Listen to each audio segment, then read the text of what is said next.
Juicy सी spicy सी chicken मलाई बोटी। Chicken मलाई बोटी के लिए जो हमें इंग्रेडिएंट्स चाहिए पहले हम वो नोट डाउन कर लेते हैं। यहाँ मैंने ली है 1 किलो बोनलेस चिकन और इसके पीसेस आप देख सकते हैं बड़े बड़े हैं इस तरीके से, और ये बिल्कुल बोनलेस है। ये मैंने ले ली है 1 किलो। दूध इसमें मैं डालूँगी 2 टेबल स्पून। सॉल्ट इसमें ऐड होगा 1 टेबल स्पून।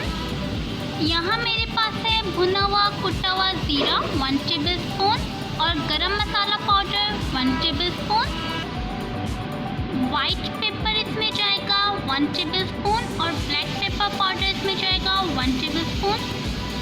यहाँ मेरे पास है अदरक लहसुन का पेस्ट 2 टेबल स्पून और मैंने ली थी 3 से 4 अदद हरी मिर्चें जिसको मैंने ग्राइंड कर लिया था, ये इसमें जाएंगी 2 टेबल स्पून।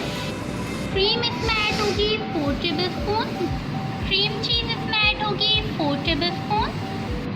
दही इसमें ऐड होगा 1 कप और ये मेरे पास 1 अदद लेमन है, इसका जूस हम इसमें डालेंगे। जी तो व्यूअर्स, चिकन में हम तमाम इंग्रेडिएंट्स डालकर चिकन को मैरिनेट करके रख देंगे 1 से 2 घंटे के लिए और फिर हम सीखों पे लगाकर इसको स्मोक पे पकाएंगे। इसमें मैंने दही ऐड कर दिया 1 कप। क्रीम इसमें मैं ऐड कर रही हूँ 4 टेबल स्पून। अदरक लहसुन का पेस्ट और हरी मिर्चों का पेस्ट इसमें मैं ऐड कर रही हूँ 2 table spoon.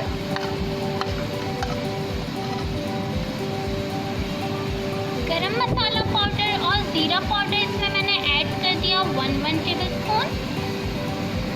White pepper powder और ब्लैक पेपर पाउडर भी 1 टेबल स्पून। सॉल्ट इसमें ऐड कर रही हूँ 1 टेबल स्पून। मिल्क में इसमें डाल रही हूँ 2 टेबल स्पून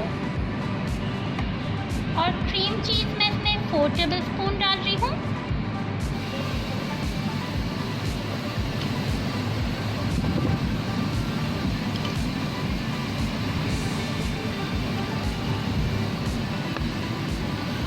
और अब मैं इसको अच्छे से मिक्स कर रही हूँ लेमन जूस डालकर।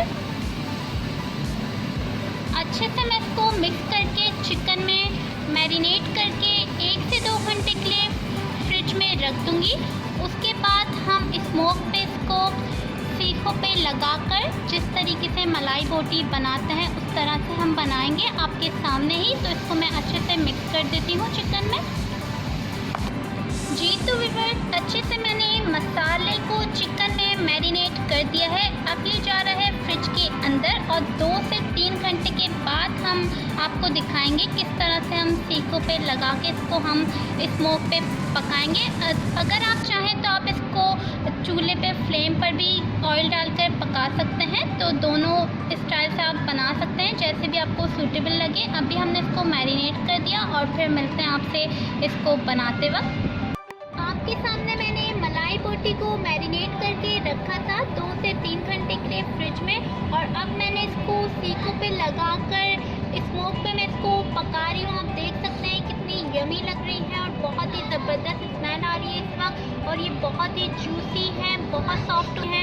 ये बन जाए तो फिर मैं आपको सर्व करके दिखाती हूँ। इस वक्त अब मैं इसके ऊपर ऑयल लगाऊंगी क्योंकि हाफ डन हो चुकी है, तो फिर आपको मैं सर्व करके दिखाती हूँ ये पक जाए तब। जी तो व्यूअर्स, देख सकते हैं आप मज़ेदार सी मलाई बोटी बनकर रेडी हो चुकी है और ये कितनी यमी लग रही है और ये बहुत ही ज़्यादा जूसी हो रही है। मैं आपको दिखा सकती हूँ कितनी सॉफ्ट हो रही है, आप देख सकते हैं बिल्कुल जूसी हो रही है। तो आपको ज़रूर आई होप ये रेसिपी पसंद आई होगी, ट्राई ज़रूर कीजिएगा और मुझे अपना फीडबैक ज़रूर दीजिएगा कि कैसी लगी आपको मेरी रेसिपी।